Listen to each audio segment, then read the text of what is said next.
Bismillahirrahmanirrahim.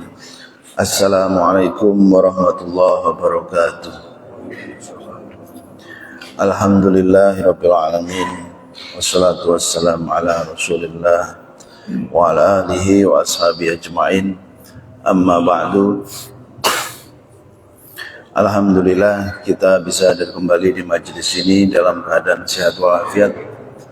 Kita melanjutkan kajian dari kitab Asbabun Nuzul, sebab-sebab turunnya ayat. Dan kita masih di surat Al-Baqarah. Ayat berikutnya yang mempunyai sebab turun yaitu ayat 108.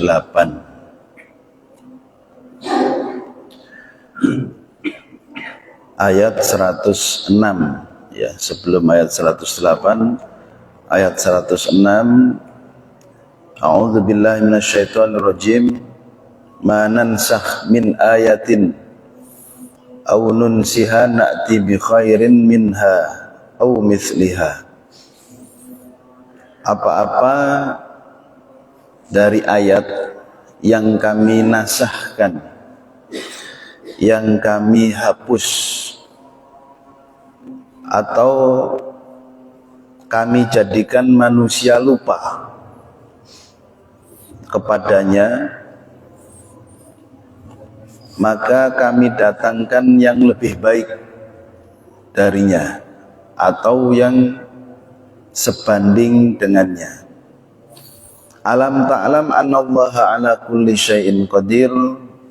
Apakah kamu tidak mengetahui bahwasanya sesungguhnya Allah Maha Kuasa lagi atas segala sesuatu.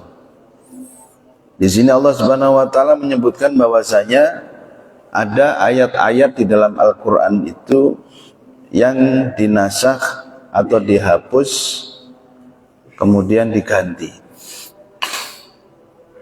Atau hukum-hukum ada di dalam Al-Qur'an itu yang dihapus kemudian diganti oleh Allah Subhanahu wa taala dengan yang semisal atau yang lebih baik.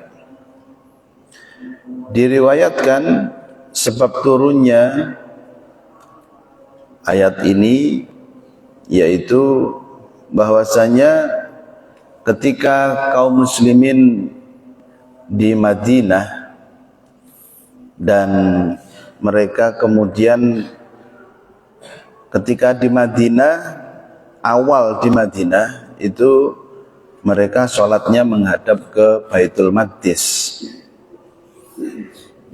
kurang lebih 16 bulan, dan memang sejak awal itu kiblatnya kaum muslimin adalah Baitul Maqdis. Sebagaimana juga orang-orang Yahudi itu mereka memuliakan Baitul Maqdis. Mereka juga berkiblat ke sana, sehingga mereka menganggap umat muslim itu meniru mereka. Mereka selalu membanggakan bahwa umat muslim itu niru mereka, kiblatnya ke Baitul Maqdis. Setelah 16 bulan kemudian Allah Subhanahu wa taala merubah kiblatnya. Kaum muslimin pindah ke Masjidil Haram, ke Ka'bah sampai sekarang.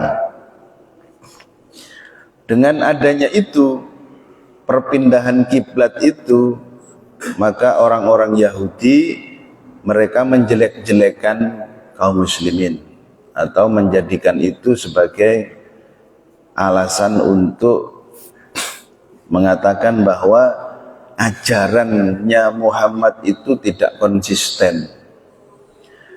Dulu Muhammad bilang bahwa sholatnya menghadap ke Baitul Maqdis. Sekarang pindah menghadap ke Ka'bah. Kok ajaran itu digonta-ganti gitu, katanya orang Yahudi. itu berarti Al-Quran itu berasal dari Muhammad, bukan dari Allah. Karena Muhammad yang menyuruh untuk merubah kiblatnya dari Baitul Maqdis ke Ka'bah. Nah, maka Allah Subhanahu wa taala menurunkan ayat ini. Apa yang kami hapus hukum di sini menghadap ke Baitul Maqdis dalam sholat, kemudian kami pindahkan ke Ka'bah, Masjidil Haram, maka itu lebih baik ya bagi kaum muslimin, dan juga menunjukkan bahwasanya itu kehendak Allah Subhanahu wa taala.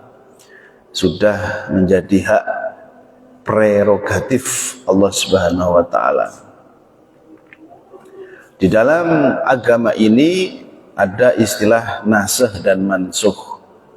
Ayat-ayat yang dihapus dan ayat-ayat yang menggantinya atau yang menghapusnya disebut dengan nasikh dan mansukh. Di antaranya ya, bahwasanya ada ayat Al-Quran yang sudah mansukh, sudah terhapus hukumnya, namun lafadznya itu masih tetap ada. Lafadznya masih ada, namun hukumnya tidak ada. Yaitu di dalam surat Al-Anfal ayat 65. Ya ayuhan nabiyyu haridil mu'minin alal qital. Wahai para nabi, wahai Nabi Muhammad, kobarkanlah semangat para mukmin itu untuk berperang. Iyakum minkum ishrun sabiruna yaglibu mi'atain. Jika ada 20 orang yang sabar di antara kamu, niscaya mereka akan dapat mengalahkan 200. Kalau ada 20 orang yang sabar, akan bisa mengalahkan 200. Artinya satu orang menghadapi 10 orang. Sehingga saat itu para sahabat itu ditantang dengan ayat ini. Satu orang itu bisa menghadapi 10 orang. Wa iyyakum minkum mi'ah yaglibu alfan. Kalau ada 100 orang yang sabar, maka bisa mengalahkan 1000 minalladzina kafaru, mengalahkan 1000 orang kafir, bi annahum qaumun la yafqahun, karena mereka kaum yang tidak mengerti.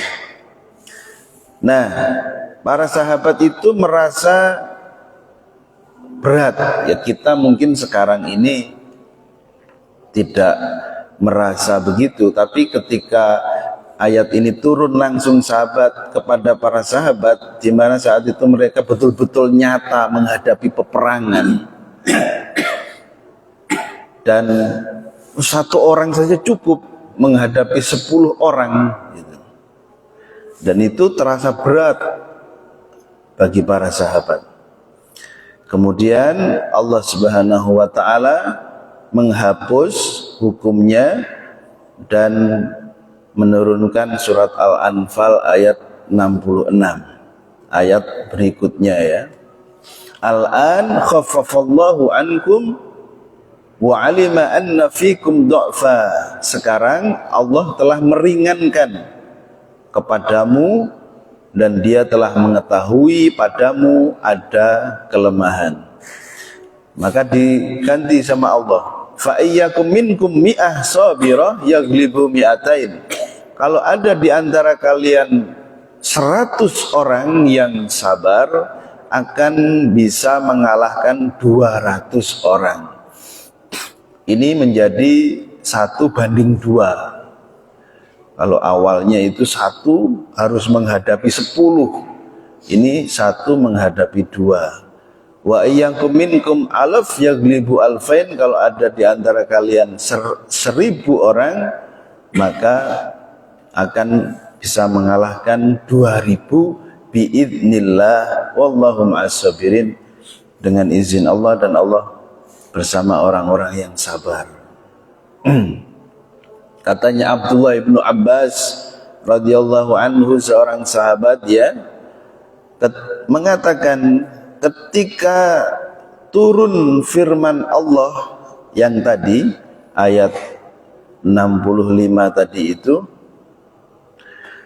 bahwasanya 1 orang menghadapi 10 orang itu terasa berat bagi umat Islam, kata beliau, terasa berat bagi para sahabat, yaitu kewajiban tidak boleh lari. Kalau 1 orang ketemu sama 10 orang nggak boleh lari, atau 100 orang ketemu dengan 1000 orang nggak boleh lari, tidak boleh gentar. Maka kemudian Allah mendatangkan keringanan, katanya Abdullah Abbas, dengan diturunkan lagi ayat berikutnya, ayat 66. Nah, itu contoh diantara bahwa hukumnya itu sudah terhapus tapi lafadznya masih ada. Kemudian ada yang nas, yang lafadznya itu sudah tidak ada tapi hukumnya itu masih tetap ada. Jadi lafadznya tidak ada tapi hukumnya tidak ada. Itu di dalam masalah rajam, hukuman rajam bagi orang yang sudah berkeluarga, sudah menikah lalu berzina.